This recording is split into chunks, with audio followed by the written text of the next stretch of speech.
Hi, welcome to Coffee with KK. I am Khalikkunaisa here, Associate Professor, Department of Computer Science and Engineering from HKBK College of Engineering. Today I am highly privileged and happy to introduce to all of you our own 8th semester student Mohammed Aman Khan, who has grabbed an offer of 14.3 lakhs CTC from a Bangalore-based startup PeakMind. It's not easy to be an Aman, but at the same time it's not difficult also. We at HKBK campus are looking forward for many more Amans. Welcome Aman to Coffee with KK. It's so very nice to see you today at HKBK campus this pleasant morning. And many of us, including your classmates and juniors, are looking forward to hear to your thought process. Yeah, I did had several interactions with you, and you have made a mention that as a complete package, the HKBK management, Mr. CM Faiz Mohammed, the director of HKBK Group of Institutions, principal, HOD, faculty, and most important, your peers and your friends, they all have contributed towards the success, and they have made you to reach this position. So I just wanted some kind of a share so that it would definitely benefit your juniors. That is right. Everyone contributed throughout the journey, including teachers and support from principal and HODs. So without this, I'm not sure this would be possible or not.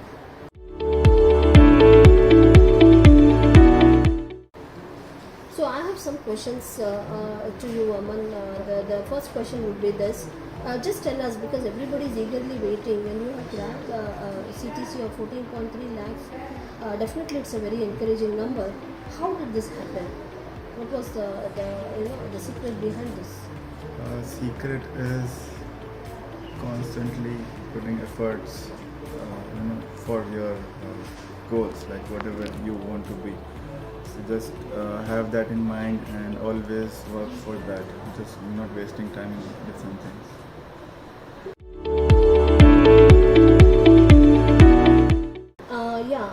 Another question which was running in my mind as a faculty, you have gone through the 4 years of program.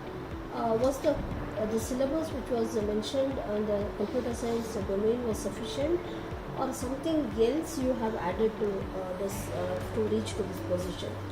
Syllabus was quite enough, but students from their side, they have to put in efforts to improve themselves for the industry level demands actually. So taking out time after the college hours at home and stuff, putting in efforts, that is required.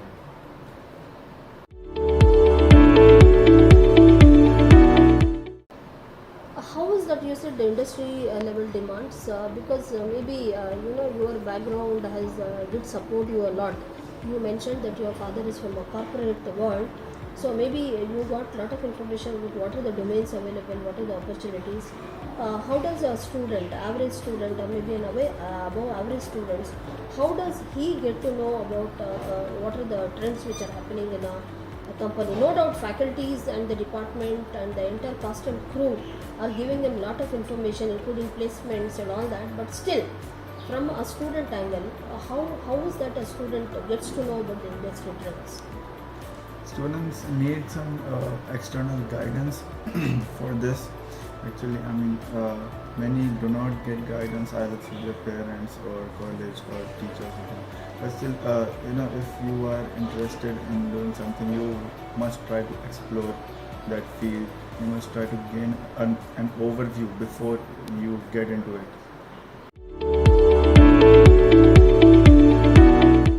So I also, since I am in touch with many students, I am in the complete faculty domain. It's a field that the project which the student does in the final year, maybe a project or an internship or a seminar delivered, definitely in the final year will help a student to shape his profile.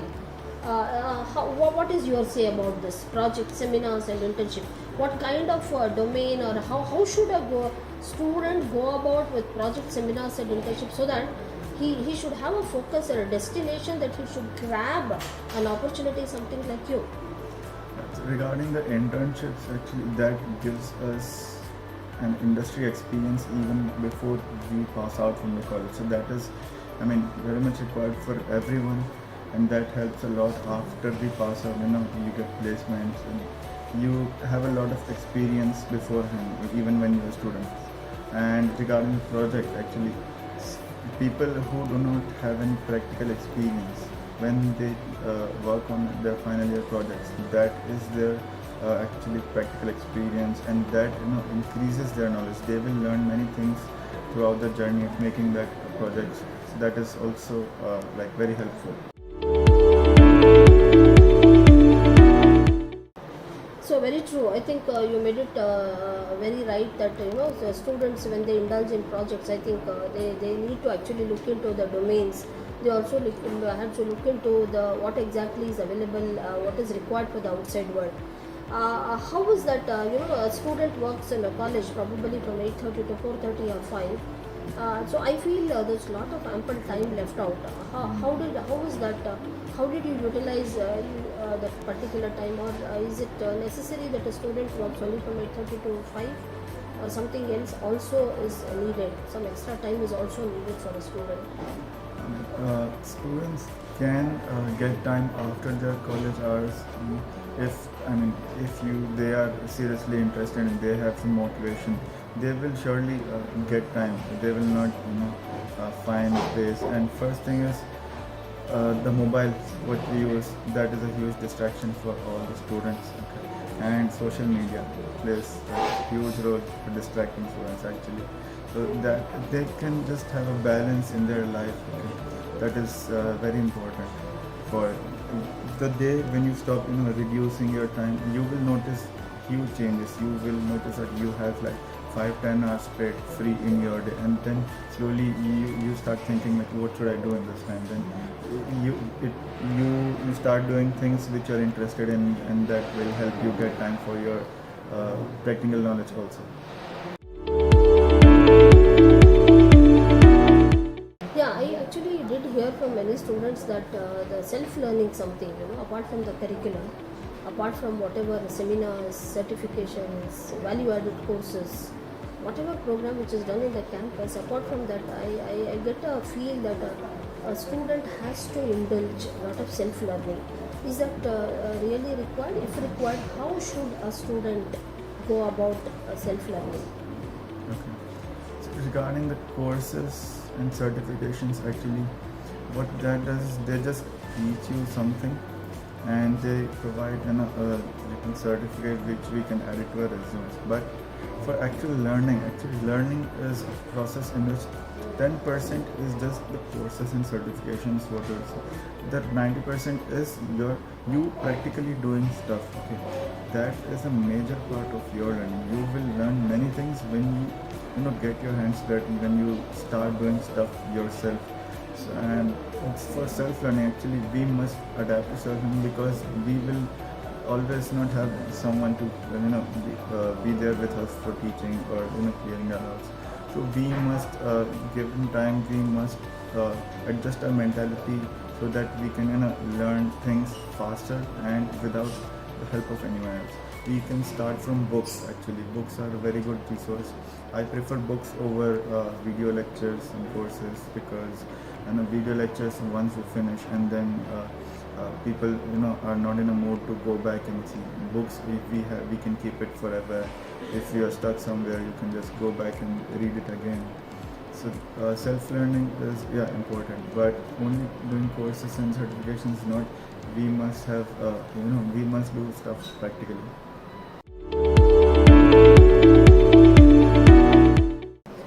Now one more interesting question to you, Aman. What I as a faculty have felt is this pandemic, 2 years of pandemic has made a student very, very capable.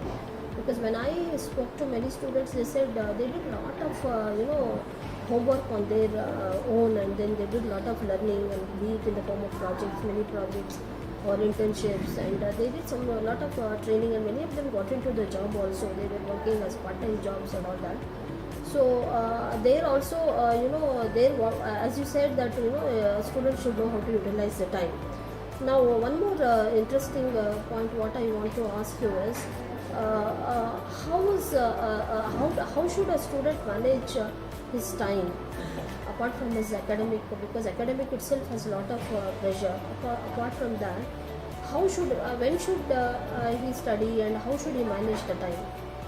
Okay, a student, I mean, as an average student, for an average student, he can try to get like initially when he's just getting started, he can try to make 30 minutes or 1 hour per day. And then I mean that's not mandatory every day. You obviously people have family, they have to spend time with their family, and there is college pressure, there are exams, assignments. That is fine. That is higher priority. But after that, whatever time is left, people when they have nothing to do, they try to grab the mobiles and then the whole night long they just scroll. That's what I said previously. Social media is a huge distraction.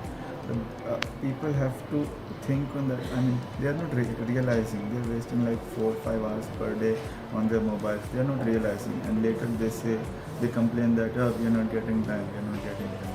But that part must be cut, and from that you will surely have enough time. After giving time to your family and your college pressure, everything, you will still have like 4 to 5 hours left. That time you can utilize. I mean, you don't have to give in like 4 or 5 hours daily. Half an hour is also fine initially, and later on you just learn things and you start projects. Even though if you're doing some projects, you don't have to sit for the whole day, and that just 1-2 hours per day is also fine. And also you must have rest after that. You must do what you gives you enjoyment after that. So that keeps a balance for your mind actually. That is how I prefer managing time. Very nice. I think I really am impressed with your answer. You have given $1 million answer, saying that keeping to some extent keep away from social media and then have a compatibility with the family, physical activity. All these things actually enhances a student mindset so that he can go ahead. So before we close, I have one last 2 questions to you. Now, since there are our pre-final students are actually at the verge of they are all waiting another 1 year to go ahead, and they have heard of you, and we have also as a faculty we have informed them that this is a student who has got such a big offer. What is the advice you think you will give it to your pre-final students now who have just completed or completing their 6th semester exams? Yeah, they must, first thing, they must learn how to manage their time right now, because this year is very crucial for their placement. I mean, everyone wants to get placed. There are just few exceptions, they have some different plans, but excluding them, everyone wants to get placed. You have to train your mind now, because like previous years was fine. It's fine even if you did not realize it earlier. But now you have to give time, because you cannot afford to realize late. Your placements will start now when you are in 7th semester. Okay?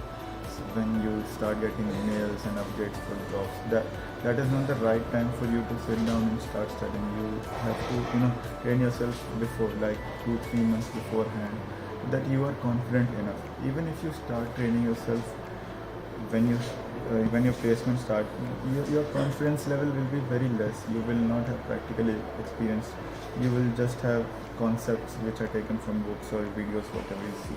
That is not enough. You will have programming interviews where you have to, in front of the interview, you have to write down some code. You will be proctored. So that time, your mind will stop working if you are not trained yourself few months beforehand. So my advice is today you have to start it as soon as possible actually.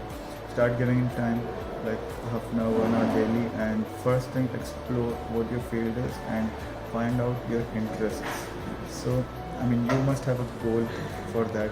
So when you have decided what you want to do, then you can decide what is the procedure, how much time should I give and what should I do for that. So first find out what you want to do actually, find out what are your interests, and then you gradually you will get the time. You will know how to train yourself for that. Yeah, very. Before we conclude, yeah, there are quite a lot of students in our campus who are placed. But yeah, when you look at the higher margin, I think somebody is looking forward for a salary, I mean CTC of your grade. There are many students who have got placed for 50,000 per month, 40, 30, 60. But how do you think, say at your level, because you have just completed your 8th semester and before completion itself, you have got CTC, which is quite encouraging. How should a student target such a high CTC? Are there any specific inputs if you have kindly share it with us? That depends on how much practical knowledge you have. For that, I said about the internships and project. That is fine. But when you start learning, after learning, as I said, learning is 10% of that courses and certification. Rest all is your projects, what you do. You build things, you do stuff. So when you do that, you gain confidence. Okay, that confidence will help you crack interviews. Even if, obviously there has to be some preparations before interview, but the journey of your learning, whatever you learned when you were in the initial stage, that will help get a better salary. If people can get jobs even if they train themselves for like 1 week, 2 weeks, but their level after they get into the job, okay, they are not aware of anything, like they must be trained from the companies itself. Beforehand, if you have practical knowledge, if you have done huge projects, even for your resume you have to do projects. So projects is very important. Just anything, like you see projects around, you see companies building products, just try to clone it with whatever you know. That also is counted as experience. That is very important. So that will increase your confidence level and that will help you get a higher pay. Yeah, well said. Very nice. Before we close, one last question for you, Aman. What do you think should be the tips for preparing towards interviews? I have seen several students doing very well. Their, the IA marks are very good, the final marks are very good, but when they face the interviews, they say, "I'm not able to clear it." What could be the reason? Or you tell us what preparation a student has to make before he faces the interview, because he has all the credits with him, but sometimes maybe he's not able to impress the recruiters. So how do you think that this can be handled? First thing, recruiters test a candidate, on many subjects, not only like one specific, which is the job role mentioned in the job role. They want the candidate to handle even that stuff which is currently not in their job role. Later on, they have, corporates have many projects, many teams. So if they are hiring a candidate, they want him to be able to work on any project, any team. So that's why they test that candidate on many subjects which are related to computer science. For example, there is networking, and there is operating system concept, there is cyber security. So these are the basics ones. Yeah, there is database management. So these are the basic ones. There are few more. So a student, these things are taught in college. That's fine, but you have to practice it. You should not. You have to keep it in mind always. Just not think that this is for exam and then I will forget this. It is fine.